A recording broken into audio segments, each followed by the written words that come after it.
Hello friends, Sabyasachi blouse pattern का नाम सुनते ही लगता है जैसे ये बहुत ही कठिन काम है, मगर अगर इस वीडियो को आप अंत तक देखेंगे तो आपको पता लगेगा कि इसकी कटिंग इतनी आसान भी हो सकती है, इसकी ड्राफ्टिंग इतनी आसान और स्टिचिंग तो आसान है ही। तो वीडियो को अंत तक देखिए।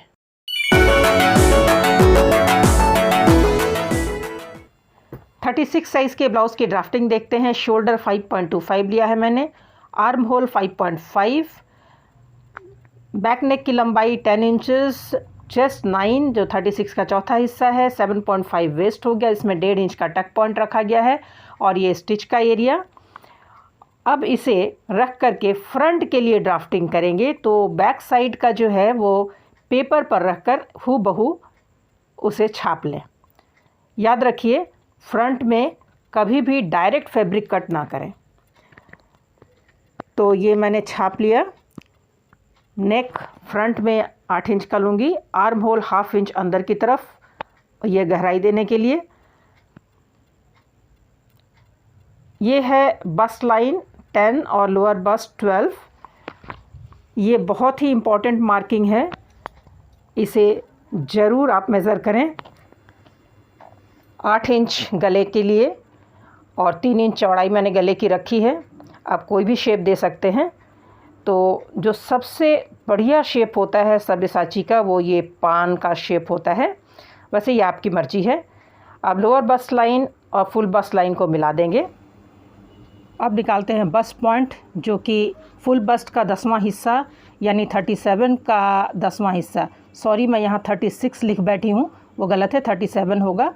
वो करीब करीब 3.25 होता है। तो 3.25 में हमने मार्किंग कर ली और उसे स्ट्रेट लाइन से जोड़ दिया। तो ये तो हो गया मेन ड्राफ्टिंग। अब मैं बताऊंगी कि पफ क्रिएट करने के लिए आप किस तरह से एक कोन की सहायता ले सकते हैं। इसके लिए आप फुल बस्ट का 13वां हिस्सा निकालें, जो करीब करीब 3.25 इंच आता है।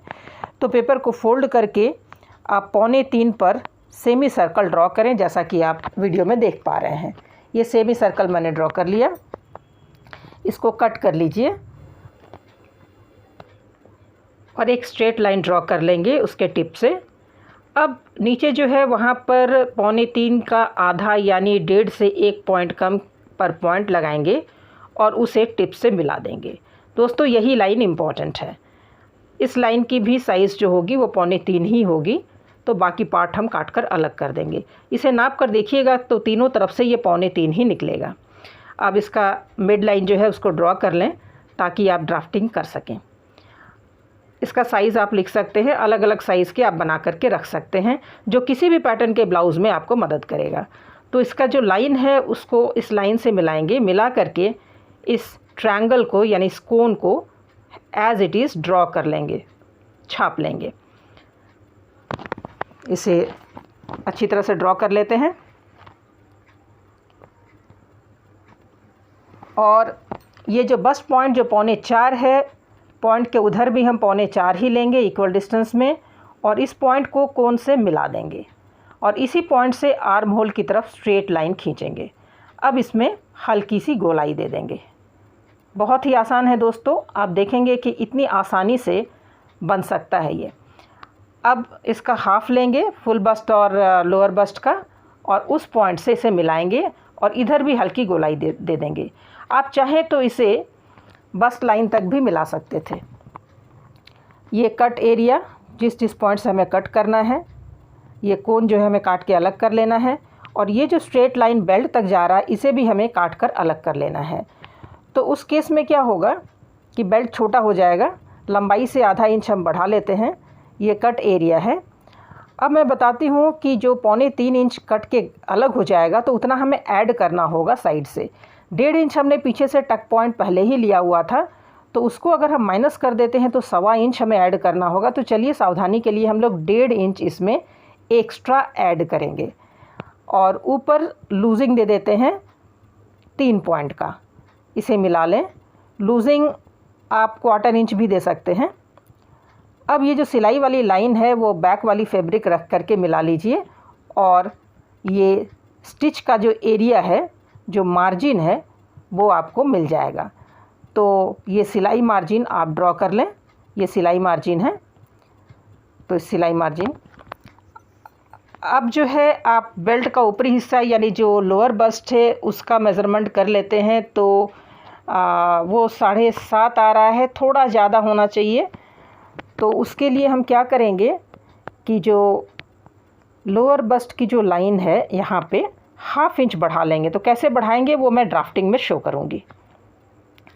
तो चलिए इसे कट कर लेते हैं। तो सब्यसाची ब्लाउज़ का ये जो तरीका है, इसमें फ्रंट में 2 पार्ट निकलेंगे। ये पहला पार्ट है, इस कोन को मिला करके स्ट्रैपल कर लेंगे। देखिए शेप आ गया। और नीचे भी 3.25 इंच तो हमें काट के अलग कर लेना है, लेकिन 1/2 इंच हमें बढ़ाना है। तो चलिए 1/2 इंच हम तिरछा करके इस पीस को जोड़ेंगे। 1/2 इंच तिरछा करके इस पीस को जोड़ेंगे। आप देखेंगे कि ये इतना सुंदर फिट हो गया। जब आप इसे फिट करेंगे तो बहुत सुंदर फिट हो जाएगा। तो ये कोन आपका बहुत ही मददगार है। आइए अब फैब्रिक पर कट कर लेते हैं। ये फैब्रिक जो मैंने लिया है ये अस्तर है, लाइनिंग का कपड़ा है। इस पर पहले छाप लीजिए और उसके बाद जिस ओर सिलाई मार्जिन, जैसे मैं दिखा रही हूँ, इधर सिलाई मार्जिन आपको रखनी है। कम से कम 3 पॉइंट की सिलाई मार्जिन आप रखें। ये दिख नहीं रहा, ज़रा मैं इसको डार्क कर देती हूँ। तो ये है इस पीस का मेन ड्राइंग और इसमें सिलाई मार्जिन रखनी है। तो सिलाई मार्जिन इस तरफ से रखना है। तो जहाँ जहाँ सिलाई मार्जिन है वो आपको मार्क करके मैं दिखाती हूँ। इधर सिलाई मार्जिन होगा, गले में कोई सिलाई मार्जिन नहीं है। ये आर्म, इधर भी सिलाई मार्जिन नहीं है।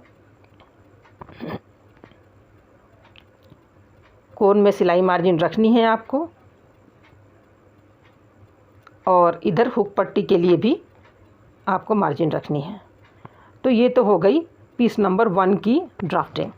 अब ये जो बेल्ट है, बेल्ट की कटिंग करेंगे।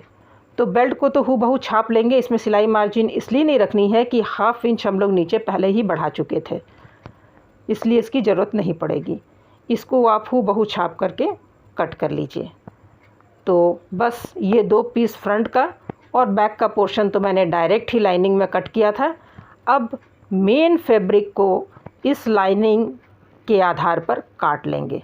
मेन फैब्रिक को थोड़ा लाइनिंग से ज़्यादा रखेंगे। तो ये तीनों पीस तैयार है।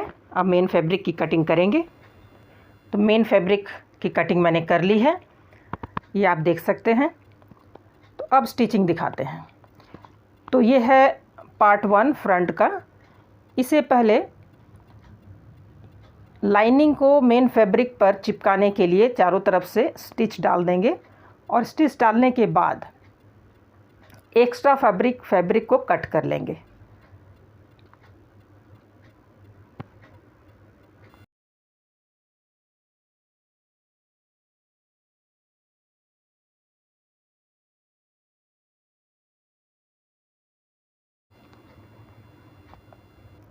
इस तरह से एक्स्ट्रा फैब्रिक दोनों ही पार्ट में हम लोग कट कर लेंगे। और अब कोन को सिल देना है। तो इसे आप रख कर ज़रूर देख लें ताकि उल्टा ना हो जाए।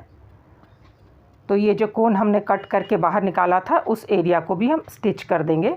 दोनों पार्ट में हम वैसा ही करेंगे। तो ये स्टिचिंग हो गई। स्टिचिंग होने के बाद मैं दिखाती हूँ कि किस तरह से इसका शेप बेहतरीन आता है और बहुत अच्छी फिटिंग आती है। तो ये रहा, पफ क्रिएट हुआ। अब ये है बेल्ट। तो बेल्ट के दोनों हिस्से को पहले तो हम प्लेस करके देख लेंगे ताकि उल्टा ना हो जाए। तो ये है, ये राइट साइड है और आप देख सकते हैं राउंड साइड को मैंने बिल्कुल बराबर काटा है, क्योंकि राउंड साइड में मुझे लेस लगानी है। तो फैब्रिक का ये राइट साइड है और जो लेस है उसको उल्टी करके मैं मेन फैब्रिक पर 2 पॉइंट की दूरी पर स्टिच कर रही हूँ। जस्ट 2 पॉइंट की दूरी पर स्टिच करें। स्टिच करने के बाद कर्व लाइन में हल्के कट्स लगा लें। मैं वीडियो को ज़रा शॉर्ट कर रही हूँ। इसके बाद इसके ऊपर आप लाइनिंग रख के उसे पलट लें और जहाँ जहाँ जैसे जैसे आप उस स्टिच को देख रहे हैं जिसमें लेस लगाया गया था, उसी स्टिच के ऊपर हूबहू उसी स्टिच के ऊपर स्टिच करें। इसके बाद इसे पलट कर लाइनिंग के साइड में सिलाई दबाते हुए एक प्रेशर सिलाई दाब सिलाई जिसको कहते हैं वो डाल दें लाइनिंग साइड में। इसके बाद इसे पलटना आसान हो जाएगा। तो ये हमने इसे पलट लिया। अब इसमें पहले पीस को जोड़ेंगे। जोड़ने से पहले एक्स्ट्रा फैब्रिक कट करना है। एक्स्ट्रा फैब्रिक कट करने से पहले लाइनिंग को मेन फैब्रिक पर अटैच कर लें। तो ये एक्स्ट्रा फैब्रिक जो है इसे हमने कट कर लिया। दोनों पीस वैसे ही करेंगे।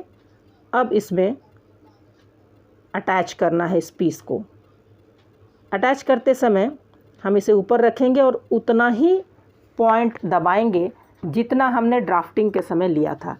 याद रखिए 3 पॉइंट हमने लिया था, तो 3 पॉइंट से ही हम सिलाई करेंगे।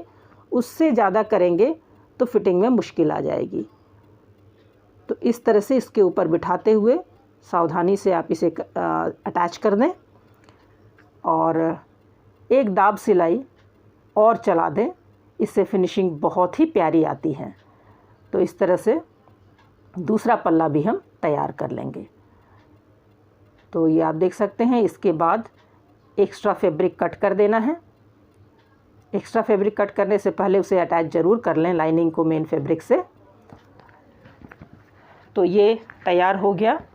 दूसरा पार्ट भी ऐसे ही तैयार करेंगे। आप देखेंगे कितनी खूबसूरती से ये जो पफ है वो बन जाता है और कितनी आसानी से बन जाता है। बैक पार्ट लेते हैं। यहाँ वी नेक बिल्कुल सीधी की तरह सीधे साइड में जैसा कि हमने फ्रंट में किया था वैसे ही लेस बिठा लेंगे। और ये लाइनिंग है, इसमें हमने पेपर बकरम लिया है। उसे सेट करने के बाद जैसा कि फ्रंट में हमने किया था वैसे ही सिलाई के ऊपर सिलाई चलाते हुए उसे फिक्स करेंगे। ये लेस फिट करने के लिए हम ऐसा कर रहे हैं। ठीक है, लेस फिट करने के लिए ज़रूरी है कि पहले लेस को आप प्लेस कर दें, उसके बाद लाइनिंग का कपड़ा दूसरी तरफ रख करके मेन फैब्रिक जो है उसकी उल्टी तरफ सिलाई के ऊपर ही सिलाई चलाएं। अब इसे पलटने से पहले गले की कटिंग कर लेते हैं। कोन में कट लगाएंगे, कर्व एरिया में हल्के हल्के कट्स लगाएंगे। तो ये कट्स लग गए और उसके बाद इसे पलटेंगे और जो लाइनिंग एरिया है, जो लाइनिंग का कपड़ा है, उसमें एक दाब सिलाई चलाएंगे। सिलाई को लाइनिंग की तरफ दबाते हुए, तो लाइनिंग की तरफ दबाते हुए ये सिलाई कर लेने से उसे पलटना बहुत आसान हो जाता है और सिलाई आसान हो जाती है। तो ये हो गया दोस्तों। अब इसे मैंने पलट लिया है। आप देख सकते हैं कितनी आसानी से पलट गया। अब इसके ऊपर आप टॉप स्टिच लगा लें। तो पहले तो टॉप स्टिच बिल्कुल किनारे किनारे लगाएंगे और फिर एक और टॉप स्टिच 2 पॉइंट पर लगा लेंगे। तो ये तैयार हो गया हमारा बैक साइड। अब लाइनिंग को चारों तरफ से अटैच करके एक्स्ट्रा फैब्रिक कट करके ये जो टक्स है उसे मैं लगा देती हूँ। इस तरह से बैक साइड की सिलाई कंप्लीट हो गई। बैक पल्ला तैयार हो गया। अब फ्रंट में मैं दिखा रही हूँ कि फ्रंट में भी उसी तरह से लेस मैंने लगाया और ये हुक की पट्टी लगा ली है। और अब शोल्डर जॉइन कर लेंगे। तो सीधी तरफ से शोल्डर जॉइन कर रहे हैं, इसको ब्लाइंड स्टिच कहते हैं। इसको पलट कर दोबारा स्टिच होगा। हिंदी में से गुम सिलाई कहते हैं। तो ये दोनों शोल्डर जोड़ लिया गया। अब ये जो आर्म है उसमें हम लोग बाजू अटैच करेंगे। बाजू मैंने थोड़ा सा नया स्टाइल लिया है। तो मिड पॉइंट से बाजू को लगाना शुरू करेंगे। वैसे आप अपनी सुविधा से कर सकते हैं, मैं तो मिड पॉइंट से ही लगाती हूँ। तो दोनों बाजू मैंने अटैच कर लिए हैं। इसके बाद साइड की सिलाई कर लेते हैं। तो सीधी तरफ से बॉडी और आर्म दोनों सिल लेंगे और एक्स्ट्रा फैब्रिक सब कट कर देंगे। और अब लगाएंगे पट्टी, ये कमर वाली पट्टी। तो कमर पट्टी मैं पतली लगा रही हूँ डबल करके। इसे फोल्ड करने के बाद टॉप स्टिच लगा रही हूँ। मैंने इस पैटर्न में टॉप स्टिच दिया है डबल, ये किनारे किनारे, और उसके बाद 2 पॉइंट की दूरी पर एक और सिलाई मैंने चलाई है जो बहुत ही खूबसूरत लुक दे रहा है। तो ये कमर की पट्टी लग जाने के बाद अब हम मेज़र कर लेंगे इसकी कमर, इसकी चेस्ट और बाजू, और लगा देंगे फिटिंग लाइन। और तैयार हो गया आपका सब्यसाची ब्लाउज़।